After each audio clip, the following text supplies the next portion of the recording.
Assalamualaikum warahmatullahi wabarakatuh. Saya Eva Fauzia dari Universitas Juanda Bogor, Fakultas Ekonomi Islam, akan memaparkan manajemen risiko likuiditas perbankan syariah.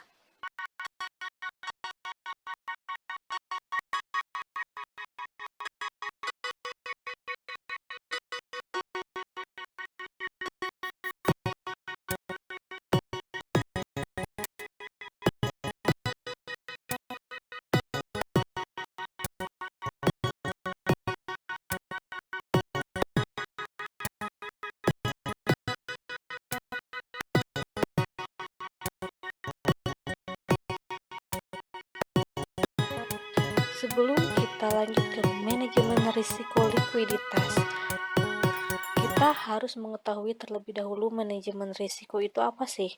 Manajemen adalah pencapaian tujuan organisasi dengan cara yang efektif dan efisien melalui perencanaan, pengorganisasian, pengarahan, dan pengendalian sumber daya organisasi, di mana keempat aspek tersebut sangat berkaitan dan memiliki fungsi yang sangat penting terhadap manajemen. Perencanaan sendiri memiliki fungsi untuk kinerja organisasi di masa depan serta memutuskan tugas dan penggunaan sumber daya yang diperlukan untuk mencapai tujuan tersebut. Yang kedua, pengorganisasian. Pengorganisasian itu memiliki fungsi yang berkaitan dengan penentuan dan pengelompokan tugas ke dalam departemen, penentuan otoritas, dan alokasi sumber daya di antara organisasi. Yang ketiga itu pengarahan. Pengarahan itu memiliki pengaruh untuk memotivasi setiap karyawan agar mencapai tujuan organisasinya. Pengarahan ini kaitannya dengan misalnya kepemimpinan. Yang terakhir itu pengendalian, di mana fungsi pengendalian ini sangat penting berkaitan dengan mengawasi aktivitas organisasi, menentukan apakah organisasi tersebut tetap berada di jalur yang telah ditentukan untuk mencapai targetnya, serta melakukan koreksi bila diperlukan.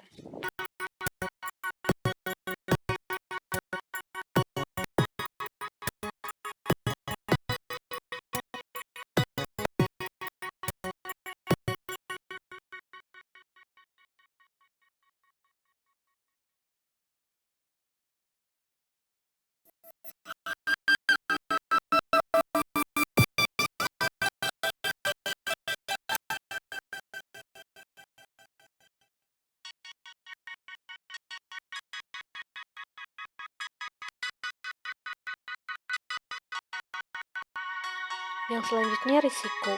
Risiko merupakan suatu peristiwa yang berpotensi memberikan efek negatif yang muncul dari suatu tindakan baik yang sedang dilakukan maupun tindakan yang dilakukan di masa mendatang, di mana dalam suatu lembaga keuangan ataupun lembaga non-keuangan, kita hanya dapat memprediksi berdasarkan pengamatan bagaimana resiko yang akan terjadi, misalnya seperti kerugian.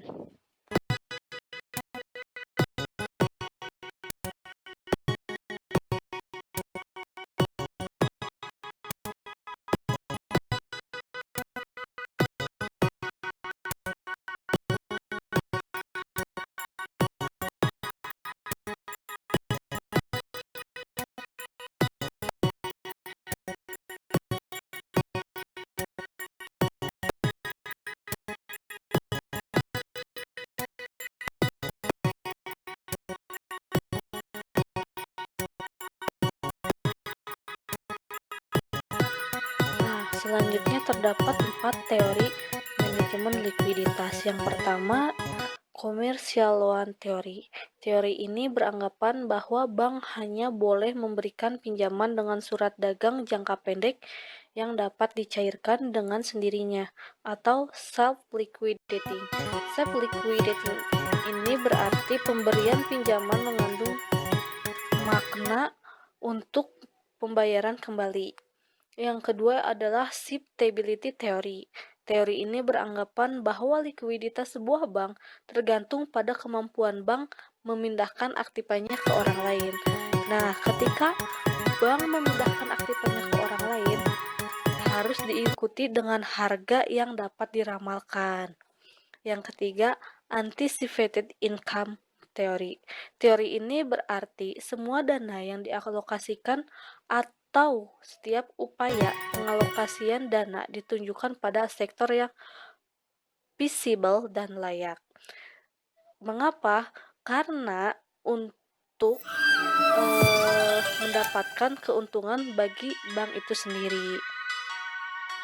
Yang keempat, teorinya yaitu the liability management theory. Teori ini melihat bagaimana bank dapat mengelola pasipanya sedemikian rupa sehingga pasipa itu dapat menjadi sumber likuiditas suatu bank, di mana sumber likuiditas yang diperlukan adalah untuk menghadapi penarikan oleh nasabah, memenuhi kewajiban yang jatuh tempo, dan memenuhi permintaan pembiayaan dari nasabah.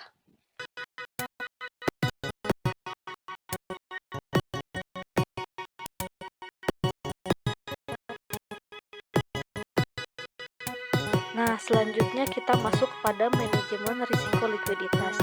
Likuiditas itu sendiri apa? Likuiditas adalah kemampuan manajemen suatu lembaga keuangan dalam menyediakan dana yang cukup untuk memenuhi kewajibannya setiap saat. Kewajiban yang dimaksud seperti apa? Misalnya penarikan yang tidak terduga oleh para deposan, yaitu penarikan komitmen loan. Nah, selain itu, suatu lembaga keuangan pun dapat diketahui tingkat keberhasilannya dalam manajemen likuiditas jika dilihat dari yang pertama itu kemampuan dalam memprediksi kebutuhan dana di waktu yang akan datang. Yang kedua, kemampuan untuk memenuhi permintaan akan cash dengan menukarkan harta lancarnya. Yang ketiga, kemampuan memperoleh cash secara mudah dengan biaya yang sedikit. Dan yang terakhir adalah kemampuan pendataan pergerakan cash in dan cash out dana, atau bisa disebut juga cash flow.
Nah, selanjutnya risiko likuiditas. Risiko likuiditas adalah risiko yang disebabkan bank tidak mampu memenuhi kewajiban yang telah jatuh tempo.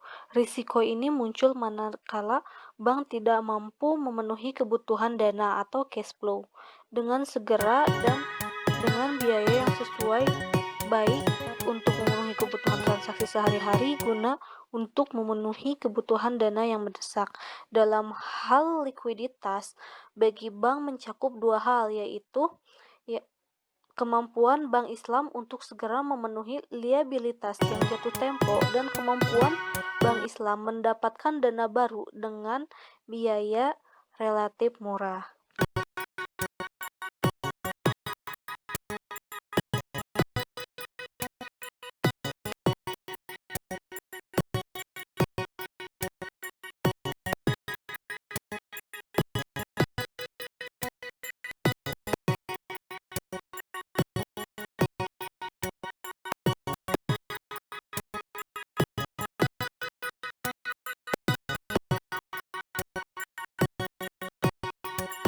Dalam suatu lembaga keuangan terdapat dua risiko likuiditas. Yang pertama, risiko likuiditas aset atau asset liquidity risk.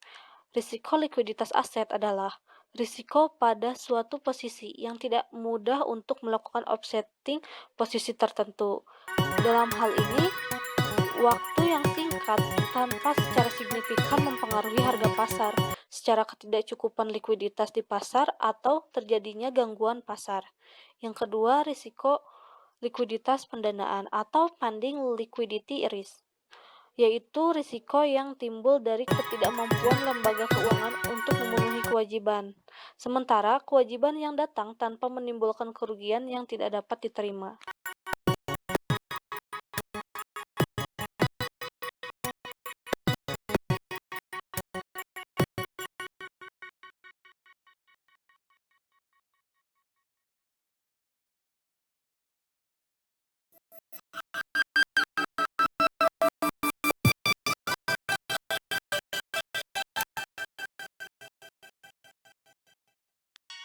Berikut adalah beberapa faktor yang mendorong terjadinya risiko likuiditas.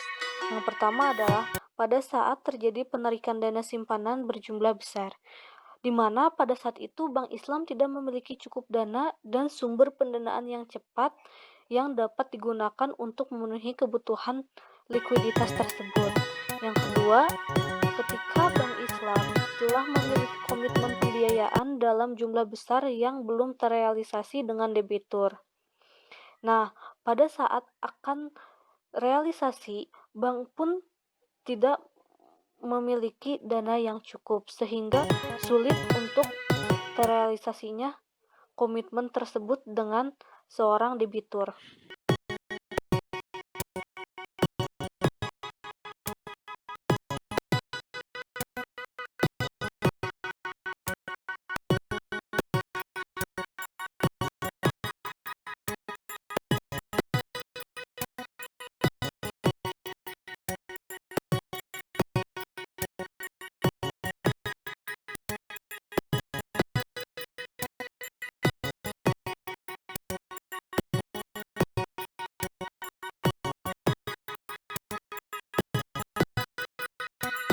Nah, yang ketiga, terjadinya penarikan simpanan yang besar, di mana Bank Islam tidak memiliki aset yang dapat segera dicairkan untuk memenuhi kebutuhan likuiditas nasabah. Yang terakhir, terjadinya penurunan besar-besaran terhadap nilai aset yang bank miliki, di mana hal ini memicu ketidakpercayaan nasabah sehingga menarik dana simpanannya dari bank tersebut.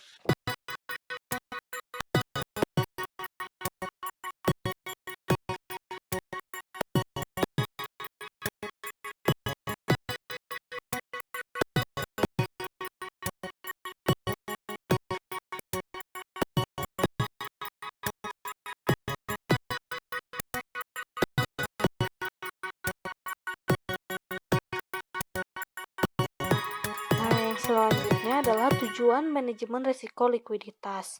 Yang pertama, memelihara kecukupan likuiditas bank, sehingga setiap waktu mampu memenuhi kewajiban bank yang jatuh tempo. Yang kedua, memelihara kecukupan likuiditas bank untuk mendukung pertumbuhan aset bank yang berkelanjutan, di mana ketika terjadinya penarikan simpanan yang cukup besar, bank dapat memiliki aset yang dapat segera dicairkan untuk memenuhi kebutuhan likuiditas seorang nasabah. Yang ketiga, menjaga likuiditas bank pada tingkat optimal sehingga biaya atas pengelolaan likuiditas berada dalam batas yang dapat ditoleransi. Yang terakhir adalah menjaga tingkat kepercayaan nasabah terhadap sistem perbankan.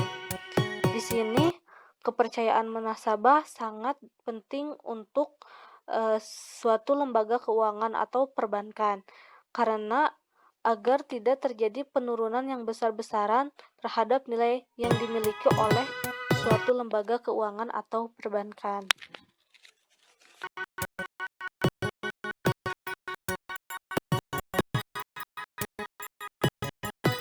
Demikian yang dapat saya sampaikan. Dari materi yang telah saya paparkan dapat ditarik kesimpulan bahwa manajemen risiko likuiditas perbankan syariah baik pada lembaga keuangan maupun pada lembaga keuangan non-bank harus mulai mengelola risikonya, mulai dari menetapkan tujuan dan strategi, mengidentifikasi resiko, mengukur resiko, dan melakukan monitoring serta pelaporan terhadap implementasi manajemen resiko likuiditas yang dilakukan.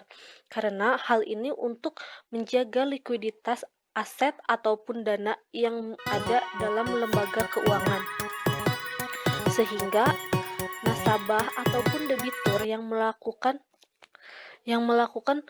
penarikan atau penyimpanan dana dalam suatu lembaga keuangan dapat terpenuhi. Selain itu, juga untuk menjaga tingkat kepercayaan nasabah dan para debitur yang akan melakukan komitmen pembiayaan dalam jumlah yang besar, sehingga ketika melakukan komitmen dalam pembiayaan jumlah yang besar akan terrealisasi. Sekian dan terima kasih. Wassalamualaikum warahmatullahi wabarakatuh.